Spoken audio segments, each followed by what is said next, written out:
कैसे हो आप सभी। बड़ा ब्लॉगर यूट्यूब चैनल पे आपका स्वागत है। दोस्तों इससे पहले हम लोग रियल नंबर पे बात करने वाले थे और नेक्स्ट इस बार हमारे पास देखो न्यू चैप्टर आ गया है जिसका नाम है पॉलिनोमियल। पॉलिनोमियल चैप्टर में कुछ हम डिफरेंट पढ़ेंगे डेफिनेटली। कुछ एक्सप्रेशन की बात होगी, कुछ टर्म्स की बात होगी, कुछ क्या बोलते हैं वेरिएबल्स की बात होगी, कुछ एक्सपोनेंट्स की बात होगी।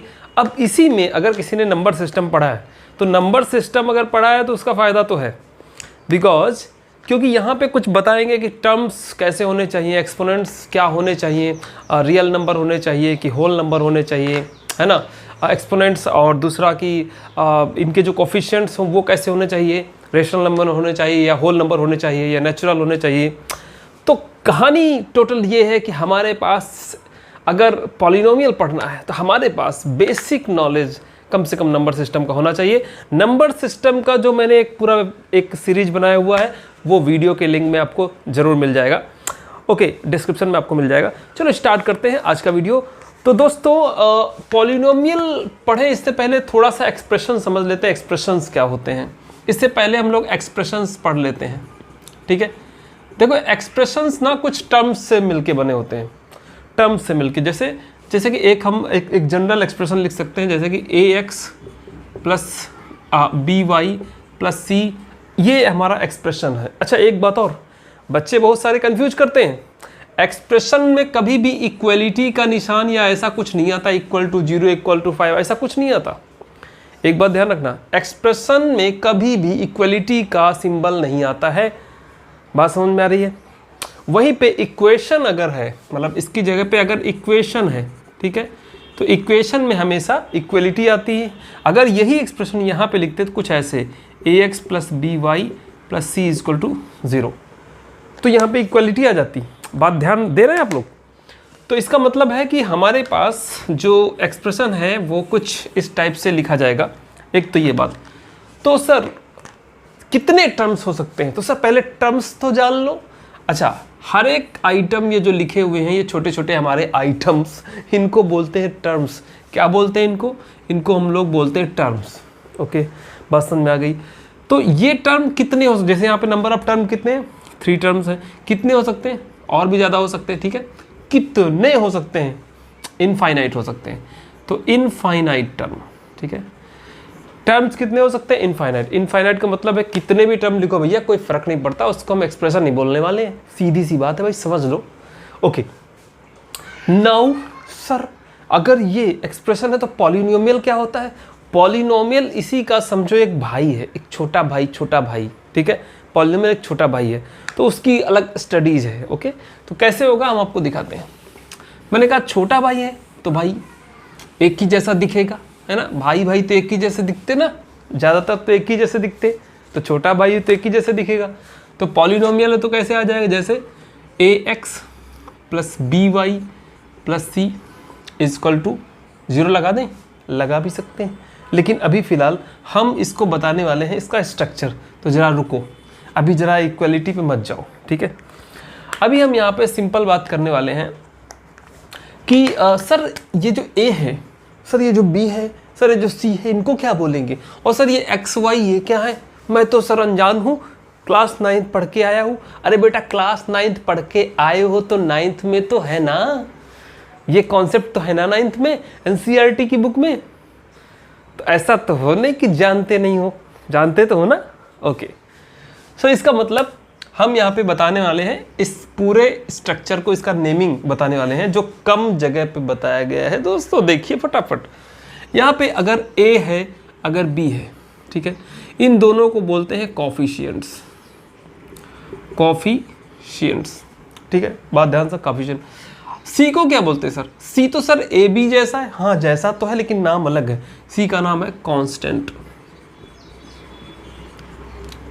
टर्म, ये भी बोल सकते हो, कांस्टेंट टर्म भी लिख दो, कांस्टेंट टर्म। सर बात तो सब समझ में आ गई, ये एक्स और वाई क्या है, ठीक है। एक्स और वाई क्या है, तो इनका नाम जानते क्या है? इनका नाम है वेरिएबल्स, इनका नाम है वेरिएबल्स। सर एक्स और वाई वेरिएबल। सर इसमें एक चीज़ अभी बची हुई, क्या बची हुई? अरे भाई ये प्लस भी तो बचा हुआ है। तो इन प्लस को हम लोग बोलते हैं बहुत ही इफिशिएंटली, क्या बोलते हैं? Mathematical operators. क्या बोलते हो भैया? Mathematical operators. Very good. तो सर सारी कहानी समझ लिए सर, सारी कहानी समझ लिए। अब इसके बाद भी तो कोई कहानी होगी। तो हमारे पास एक पॉलिनोमियल है यहाँ पे, और इस तरह के पॉलिनोमियल अगर है तो अगर हम देख रहे हैं यहाँ पे फर्स्ट टर्म, सेकेंड टर्म और थर्ड टर्म, यहाँ पे 3 टर्म्स दिख रहे हैं दोस्तों। तो कितने टाइप्स के होते हैं ये हम 2 तरीके से पता लगा सकते हैं। नंबर 1 हमारे पास है टर्म के हिसाब से, ठीक है। नंबर 2 हमारे पास है एक्सपोनेंट के हिसाब से।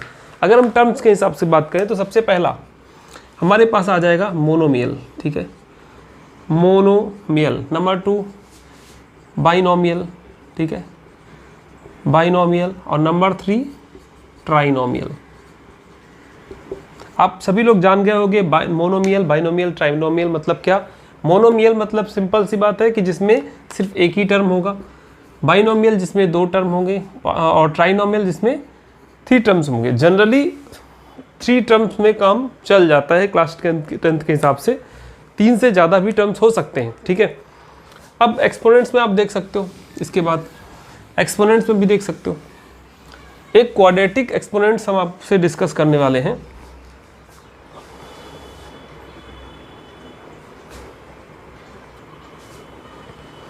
दोस्तों अगर हम पॉलिनोमियल्स को अगर कैटेगराइज करें उसके टर्म, उसके एक्सपोनेंट के हिसाब से, फॉर एग्जांपल, तो हम कुछ 3 तरीके से कैटेगराइज कर सकते हैं। नंबर 1, नंबर 2 और नंबर 3। सो नंबर 1 क्या है? नंबर 1 हमारे पास है लीनियर, ठीक है, लीनियर पॉलिनोमियल, ठीक है, लीनियर पॉलिनोमियल। नंबर 2 क्या है हमारे पास? सोचो, नंबर 2 क्या होगा? क्वाड्रेटिक, क्वाड्रेटिक पॉलिनोमियल, ठीक है, पॉलिनोमियल। और नंबर 3 क्या होगा? Cubic polynomial, cubic polynomial. तो लीनियर क्या होता है बेटा? लीनियर वही है जिसकी डिग्री 1 है। Degree of polynomial is 1। यहाँ पे डिग्री कितनी हो जाएगी? 2। यहाँ पे डिग्री कितनी हो जाएगी? 3। अब सवाल है सर सर सर ये डिग्री क्या होता है? तो आइए डिग्री समझ लेते हैं। देखिए, अगर एक पॉलिनोमियल हम लिख रहे हैं जैसे कि ax² plus bx plus c, ये एक पॉलिनोमियल है, तो डिग्री वो होती है हाईएस्ट पावर ऑफ वेरिएबल। क्या होती है degree? Highest power of the variable is called degree of the polynomial. तो यहाँ पे आप देखो सबसे ज़्यादा पावर किसकी? पहली बात तो वेरिएबल कौन सा है? x, ठीक है। तो x में सबसे ज़्यादा पावर किसकी है? इस वाले x की, यानी कितनी? 2। तो इसका मतलब है कि जो अगर 2 है तो यहाँ पे देखो डिग्री 2 के लिए पॉलिनोमियल कौन सा आएगा? क्वाड्रेटिक। इसीलिए ये क्वाड्रेटिक पॉलिनोमियल है, और इसी से आप क्वाड्रेटिक इक्वेशन पढ़ते हैं। क्वाड्रेटिक इक्वेशन में आपने देखा होगा हाईएस्ट जो पावर होती है वो कितनी होती है?